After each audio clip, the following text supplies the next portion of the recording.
श्री कृष्णा दोस्तों, स्वागत है हमारे चैनल क्विक नॉलेज में। आज के इस वीडियो में हम बात करेंगे साल 2025 में अपरा एकादशी कब है।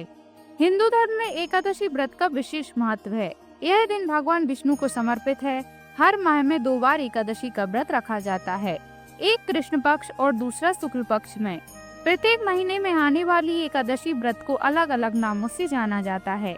ऐसे ही जेठ माह में आने वाली एकादशी को अपरा एकादशी के नाम से जाना जाता है।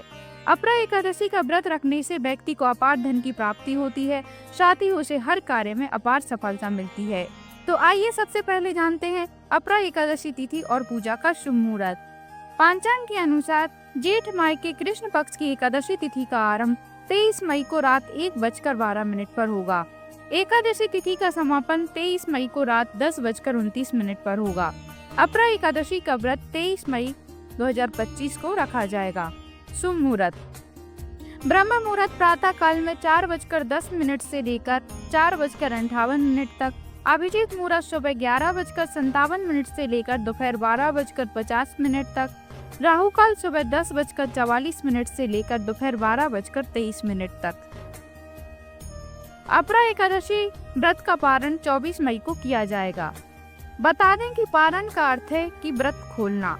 अपरा एकादशी का पारण करने का शुभ मुहूर्त सुबह 6:01 से सुबह 8:39 तक रहेगा। पारण तिथि के दिन द्वादशी तिथि समाप्त होने का समय शाम 7:20 रहेगा। बता दें कि एकादशी व्रत का पारण द्वादशी तिथि समाप्त होने से पहले करना होता है। अगर द्वादशी तिथि सूर्योदय से पहले समाप्त हो गई है तो एकादशी व्रत का पारण सूर्योदय के बाद ही होता है। द्वादशी तिथि के दिन पारण न करना पाप करने के समान माना जाता है। चलिए अब जानते हैं अपरा एकादशी पर कौन से शुभ योग बन रहे हैं। इस साल अपरा एकादशी के दिन आयुष्मान योग और प्रति योग का शुभ संयोग बन रहा है। साथ ही बुध भी गोचर करके वृषभ राशि में जा रहे हैं, जिससे वृषभ राशि में बुधायित्व राजयोग बनेगा। यह सभी योग भगवान विष्णु और माँ लक्ष्मी की अपार कृपा दिलाएंगी। धन स्मृति बढ़ेगी। साथ ही अपरा एकादशी के दिन शुक्रवार होने से यह माँ लक्ष्मी की विशेष कृपा पाने का खास मौका भी है। आइए अब जानते हैं अपरा एकादशी व्रत और पूजा विधि। अपरा एकादशी से एक दिन पहले सात्विक भोजन ही करें। फिर अपरा एकादशी के दिन सुबह जल्दी उठकर स्नान करें। फिर भगवान विष्णु का ध्यान करके व्रत का संकल्प लें। फिर पूजा स्थल को साफ करें, गंगा जल छिड़ककर शुद्ध करें। लकड़ी की चौकी पर पीला कपड़ा बिछाएं। चौकी पर भगवान विष्णु और माँ लक्ष्मी की तस्वीर विराजमान करें।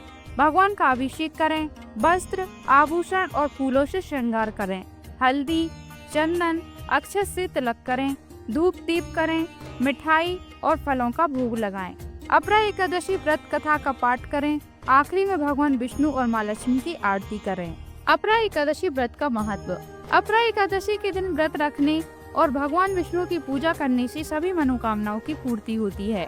अपरा एकादशी के दिन प्रभु नारायण के साथ माँ लक्ष्मी की पूजा करें। ऐसा करने से व्यक्ति के धन धान्य में भी वृद्धि होती है और उसे कभी भी किसी चीज की कमी नहीं होती। चलिए अब जानते हैं अपरा एकादशी व्रत के नियम क्या हैं। चावल का सेवन ना करें। अब अपरा एकादशी के दिन व्रती को चावल का सेवन नहीं करना चाहिए। पौराणिक कथा के अनुसार प्राचीन काल में एकादशी के शुभ दिन महर्षि वेदा का एक अंश धरती पर समा गया था, जिस स्थान पर चावल उत्पन्न हुआ था। इसलिए एकादशी के दिन चावल खाना वंचित है। माना जाता है कि इस दिन व्रती यदि चावल का सेवन करती हैं तो उन्हें पाप लगता है। नाखून, बाल और दाढ़ी काटने से बचें। अपरा एकादशी के दिन बाल, दाढ़ी या नाखून को काटने से बचना चाहिए। इससे आपका व्रत खंडित हो सकता है। सोने से बचें। एकादशी व्रत के दौरान दिन में सोने से बचें, इससे आपको पाप लग सकता है। बेड, सोफे पर बैठने से बचें। जिन लोगों ने अपरा एकादशी का व्रत रखा है उन्हें बेड या सोफे पर बैठने से बचना चाहिए। हालांकि जमीन पर चटाई बिछाकर आप आराम कर सकते हैं। मंदिर को गंदा ना छोड़ें। अपरा एकादशी के दिन घर में मौजूद मंदिर की सफाई जरूर करनी चाहिए। यदि आप ऐसा नहीं करते हैं तो इससे आपको वास्तु दोष लग सकता है। बाल धोने से बचें। व्रत के दिन व्रती को बाल धोने से बचना चाहिए। यदि किसी कारण आप बाल धोते हैं तो शैम्पू या साबुन का इस्तेमाल ना करें, इससे आपको पाप लग सकता है। तेल मालिश ना करें। यदि आपने अपरा एकादशी का व्रत रखा है तो उस दिन बालों में तेल ना लगाएं। यदि आप इस दिन तेल मालिश करते हैं तो इससे आपका व्रत खंडित हो सकता है। तामसिक भोजन से बनाए दूरी। यदि आपने अपरा एकादशी का व्रत रखा है तो इस दिन प्याज, लहसुन जैसे तामसिक भोजन और मांस मंदिरा का सेवन करने से बचें। इसके अलावा जड़ों में उगने वाली सब्जियों को भी ना खाएं। इन चीजों को घर में बनाने व लाने से भी बचें। यदि आप इस नियम का उल्लंघन करते हैं तो आपको विष्णु जी के क्रोध का सामना करना पड़ सकता है। गुस्सा ना करें। व्रती को इस शुभ दिन सभी से आदर से बात करनी चाहिए। किसी का अपमान ना करें और ना ही किसी से अपशब्द बोलें। इसके अलावा गुस्सा ना करें। जितना हो सके उतना नाम जाप करें। अगर आपको हमारा वीडियो पसंद आया हो तो वीडियो को लाइक करें, शेयर करें और हमारे चैनल को सब्सक्राइब करें। आशा करते हैं दोस्तों आपको हमारी जानकारी पसंद आई होगी। धन्यवाद।